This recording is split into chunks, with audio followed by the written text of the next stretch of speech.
সুপ্রিয় শিক্ষার্থী বন্ধুরা, আজকের অনলাইন ক্লাসে সবাইকে স্বাগত। কেমন আছো তোমরা? নিশ্চয়ই তোমরা সকলেই ভালো আছো, আর আমিও ভালো আছি। আমি কুমার রঞ্জিত সুব্রত, সহকারী শিক্ষক, মোহাম্মদপুর উচ্চ বিদ্যালয়, জগৎবের, পাটগ্রাম, লালমনিরহাট। তোমরা সকলেই জানো যে সারা দেশে কোভিড-19-এর কারণে আবারও শিক্ষা প্রতিষ্ঠানগুলো বন্ধ করে দেওয়া হয়েছে।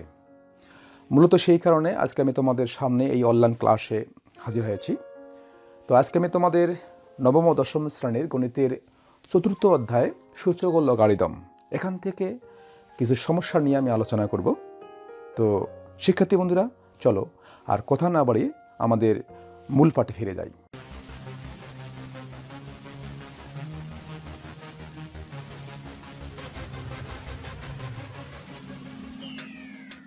চতুর্থ অধ্যায় সূচক ও লগারিদম সরল করো। তো শিক্ষার্থী বন্ধুরা, আমাদের সূচক ও লগারিদমের যে অনুশীলনী 4.1 সূচক, এই সূচকের যে 1 নম্বর সমস্যাটি, এখানে 1 থেকে 10 পর্যন্ত আমাদের সরল করতে হবে। তো প্রথমে 1 নম্বর সমস্যাটি হচ্ছে 3 cube into 3 to the power 5 divide by 3 to the power 6, এটাকে আমরা সরল করব। তো অঙ্কটি করার পূর্বে আমি তোমাদের উদ্দেশ্যে যে আমার পরামর্শ থাকবে সেটি হচ্ছে যে অঙ্কগুলো করার পূর্বে অবশ্যই এই অধ্যায় শুরুতে যে সূত্রগুলো দেওয়া আছে সূচকের, সেই সূত্রগুলো তোমরা অবশ্যই প্র্যাকটিস করবে। তো শিক্ষার্থী বন্ধুরা, আমরা প্রদত্ত রাশি লেখার পরে আমরা এই অঙ্কটি এখানে লিখব। লেখার পর আমরা এখানে সূত্রে চলে যাব। তো এখানে তোমরা খেয়াল করছো নিচে যেটা আছে এটা ওই অবস্থায় থাকবে, এখানে কোনো সূত্র হবে না। তো মূলত এখানে সূত্র হবে, সূত্রটি হচ্ছে যে এখানে a to the power m into a to the power n equal to a to the power m plus n। অর্থাৎ এখানে যেটা হয়েছে যে আমরা জানি যদি ভিত্তি একই হয় এবং ভিত্তি যদি একই হয় সেক্ষেত্রে গুণের সময় পাওয়ারগুলো যোগ হয়ে যায়। তো এখানে ভিত্তি কিন্তু একই, যে a ভিত্তি, তো যার কারণে গুণের সময় কি হয়েছে, এই পাওয়ার m প্লাস n হয়েছে। এখানেও তাই, যে যেহেতু এখানে ভিত্তি 3 একই, সেক্ষেত্রে 3 লেখার পর এখানে আমরা এই পাওয়ার দুটা যোগ করে দেব।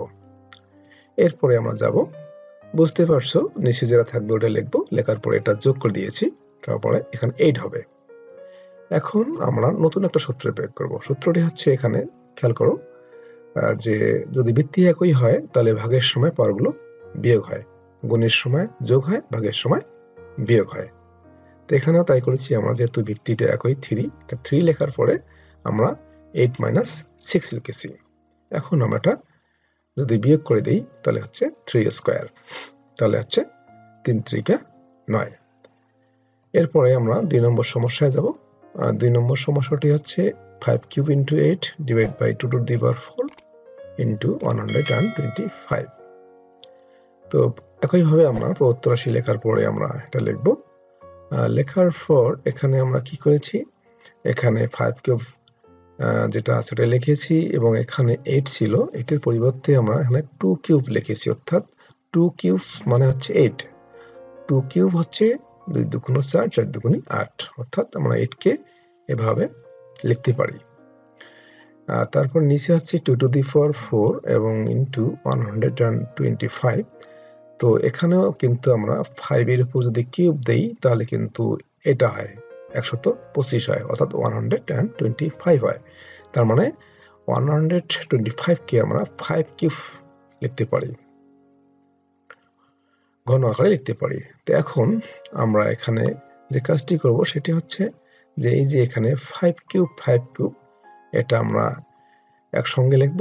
একইভাবে 2 কিউব নিচে আসছে 2 টু দি পাওয়ার 4, এটাকে আমরা এভাবে লিখবো, একসঙ্গে লিখব। তাহলে আমরা এটা কেটে দিতে পারি, যেহেতু একই, উপর নিচে একই হলে কেটে দেওয়া যায়, আমরা কেটে দিয়েছি।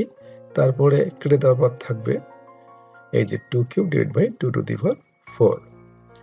তো এখন আমরা এই যে সূত্র অনুযায়ী যে ভাগের সময় যদি ভিত্তি একই হয়, ভাগের সময় পাওয়ার বিয়োগ হয়, তাহলে 3 মাইনাস 4, 2 লিখে পাওয়ার 3 মাইনাস 4। এখন যদি আমরা বিয়োগ করি তাহলে কত হচ্ছে, পাওয়ার -1, যেহেতু -4 + 3 তাহলে হচ্ছে -1। তো এটাকে আমরা লিখতে পারি 2 ইনভার্স 1, অর্থাৎ এটাকে আমরা এভাবে লিখতে পারি 1/2। তো শিক্ষার্থী বন্ধুরা, এরপরে আমরা 3 নম্বর সমস্যায় যাব। তো 3 নম্বর সমস্যাটি হচ্ছে এই যেটা, একইভাবে আমরা প্রদত্ত রাশি লেখার পরে এটা লিখব। লেখার পরে আমরা বরাবরই এর আগে আমরা করেছিলাম যে যদি ভিত্তি একই হয় তাহলে গুণের সময় পাওয়ারগুলো যোগ হয়, এটা আমরা করেছিলাম। তাহলে এখানে ভিত্তি একই হয় অর্থাৎ 7, সেক্ষেত্রে 7 লেখার পর 3 - 3, যেহেতু এখানে মাইনাস আছে তাহলে এখানে মাইনাস লিখতে হবে। এরপরে এখানেও তাই করেছি, এখানে 3 এর উপরে কোনো কিছু নাই, অর্থাৎ এখানে পাওয়ার 1 ধরতে হবে। সেক্ষেত্রে আমরা একটা 3 লিখে অর্থাৎ ভিত্তিটা লেখার পরে এই যে 1, এখানে 1 ধরে নিতে হবে, 1, তারপরে হচ্ছে -4, মাইনাস থাকার কারণে এখানে মাইনাস হবে। তো এরপরে আমরা এই সূত্রটা প্রয়োগ করেছি, এটা এর আগে আমরা এই সূত্রটি প্রয়োগ করেছিলাম। তো এরপরে আমরা কি করব, এখানে আমরা এই যে পাওয়ারে পরে বিয়োগ করলে সেখানে 0 হবে, 3 - 3 7 টু দি পাওয়ার 0, অর্থাৎ 7 এর উপরে পাওয়ার 0 হবে, আর নিচে হচ্ছে 3 এর উপরে পাওয়ার -4 + 1 হচ্ছে -3। তারপর হচ্ছে এখানে 1 হবে। তো এখানে একটা সূত্র আছে, সেটি হচ্ছে কি যে কোনো কিছুর উপর যদি পাওয়ার 0 হয় সেটার মান হচ্ছে 1। তার মানে 7 এর উপর পাওয়ার 0 মানে হচ্ছে এটার মান, পুরোটা মান হচ্ছে 1, এবং নিচে হচ্ছে এটাকে আমরা এভাবে লিখতে পারি যে যদি এরকম থাকে ইনভার্স, তো 3 টু দি পাওয়ার -3, সেক্ষেত্রে উপরে 1 আসে এবং নিচে কি হবে, এই মাইনাসটা উঠে যাবে এবং নিচে হবে 3 কিউব। এই মাইনাসটার কারণে উপরে একটা 1 আসে এবং নিচে কি হবে, এটা নিচে গিয়ে 3 কিউব হবে। তো এখন আমরা এটাকে এভাবে লিখতে পারি, যেহেতু এটা ভাগ আকারে আছে, তো আমরা 1 ভাগ বা 1 ভাগ চিহ্ন দিয়ে এটা লিখবো, নিচেরটা লিখবো। তারপরে আমরা ভাগের কাজ কি করি, যে প্রথমে যেটা আছে লিখবো, লেখার পরে গুণ দিয়ে এটাকে উল্টায় নিব। তো উল্টায় নিলে কি হচ্ছে যে 1 যদি নিচে যায়, নিচে অনেক কোনো মূল্য থাকে না এবং এটা উপরে চলে যায়, 3 কিউব। এখন যদি আমরা এটা গুণ করি তাহলে হচ্ছে 3 এর উপর কিউব মানে 3 গুণ করতে হবে, তার মানে হচ্ছে 27। এরপরে আমরা 4 নম্বর সমস্যাটি দেখব। এটি হচ্ছে 4 নম্বর সমস্যা। একইভাবে লিখব, প্রদত্ত রাশি লেখার পরে অঙ্কটি লিখব, লেখার পরে আমরা এখানে খেয়াল করো তোমরা যে এরকম যদি থাকে, ঘনমূল থাকে, তাহলে আমরা এটাকে এভাবে লিখতে পারি 1/3। এবং এখানে যেহেতু 7 স্কয়ার আছে, 7 স্কয়ার লেখার পরে এই যে ঘনমূল আছে, সেক্ষেত্রে এটা পাওয়ারটা কি হবে, 1/3 হবে। এরপরে এখানে এটাও একইভাবে এটাও হবে, যেহেতু এটা একই, সেক্ষেত্রে 1/3, অর্থাৎ 7 এর উপরে পাওয়ার কি হবে, 1/3। নিচে বর্গমূল যদি থাকে তাহলে পাওয়ার কি হয়, হাফ হয়। তাহলে এখানে বর্গমূল থাকার কারণে 7 এর উপরে পাওয়ার হচ্ছে হাফ। এরপরে আমরা কি করব, এই যে এখানে পাওয়ারে পরে গুণ করে দিয়েছি, যে 2 এবং 1/3 যদি গুণ করি তাহলে হচ্ছে 2 এবং 1 গুণ হবে, তার মানে 2/3 ইন্টু এটা ঠিক থাকবে, নিচেও যেটা আছে ওইটা ঠিক থাকবে, শুধুমাত্র এটার কাজ করেছি। এরপরে আমরা ওই যে সূত্র, সেটা হচ্ছে কি যে গুণের সময় যদি ভিত্তি একই হয় তাহলে গুণের সময় পাওয়ারগুলো যোগ হয়, সেটা আমরা করেছি এখানে। যে এখানে ভিত্তি হচ্ছে 7 লেখার পর 2/3 যোগ 1/3, নিচে যেটা আছে ওটা লিখে যাব। এরপরে উপরে এটা আমরা কি করব, যেহেতু এটা ভগ্নাংশের যোগ, সেক্ষেত্রে এটা আমরা কি করব, যেহেতু নিচে 3 আছে, লসাগু 3 হবে। তো এখানে 3 লসাগু হওয়ার কারণে, যেহেতু এখানেও 3 আছে, তাহলে এখানে 2 প্লাস এখানে 1 হবে, তো যা আছে তাই হবে, নিচে ওটাই লিখতে হবে। এরপরে আমরা এটা কি করব, এই যে এখানে 7 লেখার পরে পাওয়ার, এটা যদি যোগ করি 2 আর 1 হচ্ছে 3, আর নিচে হচ্ছে 3 আছে, আর নিচে 7 টু দি পাওয়ার 1/2। এরপরে আমরা এখানে যদি এটা কাটাকাটি করি তাহলে 3/3 হচ্ছে 1, নিচে আছে half, 7 two the power half, 7 এর উপরে পাওয়ার হচ্ছে হাফ।